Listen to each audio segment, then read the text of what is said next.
లేక ఒక విజయం సాధించడం, మళ్ళీ ఓటమి బాట పట్టడం. ఈ సీజన్లో సన్ రైజర్స్ హైదరాబాద్ ఇదే వరుస.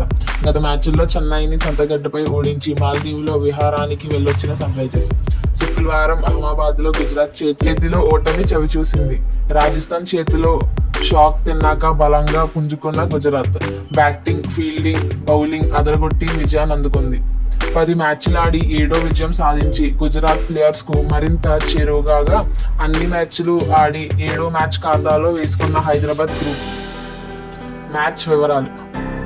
మొదటి టాస్ ఓడి బ్యాటింగ్ చేసిన గుజరాత్ ఎప్పట్లాగే టాప్ 3 బ్యాటర్లు మెరుపుతో భారీ స్కోర్ సాధించింది.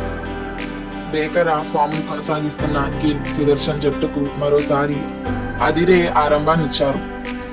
తరువాత బట్లర్ జట్టుకు భారీ స్కోరు సాధించాడు. ఓపెనర్లు ఇద్దరు కొత్త బంతి బౌలర్ మొహమ్మద్ షమీని లక్ష్యంగా చేసుకున్నారు.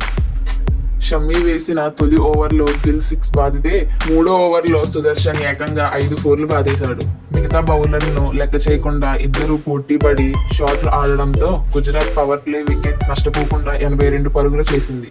తరువాతి ఓవర్లో జీషాన్ సుదర్శన్ ను అవుట్ చేసిన హైదరాబాద్కు ఉపశమనం లేకపోయింది. గిల్ ఇంకా గట్టిగా ఆడగా అతడికి జత కలిసిన బట్లర్ కూడా ఆరంభం నుంచే షాట్లకు దిగాడు. 12 ఓవర్లో 140 స్కోరు తిరుగులేని స్థితికి చేరుకుంది. అయితే తర్వాతి ఓవర్లో గిల్ రన్అట్ అవడంతో కొన్ని ఓవర్ల పాటు స్కోర్ వేగం పడిపోయింది. ఆ తరువాత బట్లర్ వేగం పెంచడంతో టైటన్స్ 18 ఓవర్లలోనే 200 దాటేసింది. మిగిలిన 2 ఓవర్లలో 21 పరుగులే వచ్చాయి. 19వ ఓవర్లో బట్లర్ అవుట్ అయిపోగా ఆఖరి ఓవర్లో 3 వికెట్లు పడగొట్టిన Titans. Sunrisers second innings. లక్ష్యం ఛేదనలో హైదరాబాద్కు మెరుగైన ఆరంభమే లభించింది. ఆరంభం నుంచే సిక్సర్లు మోత మోగించిన Abhishek Sharma, impact player Travis Head తో కలిసి 4.3 ఓవర్లలోనే 49 పరుగులు జోడించారు. అయితే హెడ్ అవుట్ అయ్యాక వచ్చిన ఇషాన్ కిషన్ 13 రన్లకు మాత్రమే అవుట్ అయ్యాడు.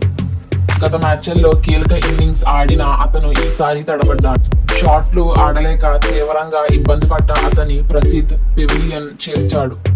అభిషేక్ క్లాసిన్ 23 పరుగులతో స్కోర్ బోర్డ్ మళ్లీ ఊపందుకుంది. 31 బంతుల్లో 86 పరుగులు చేయాల్సి రాగా వీళ్ళిద్దరూ ఉన్న ఊపులో సమీకరణం అసాధ్యమే కాదనిపించింది. అభిషేక్, క్లాసిన్ వరుస ఓవర్లో ఓడిపోవడం, సిరాజ్ ఒకే ఓవర్లో 2 వికెట్లు తీయడంతో సన్ రైజర్స్ కు దారులు మూసుకుపోయాయి.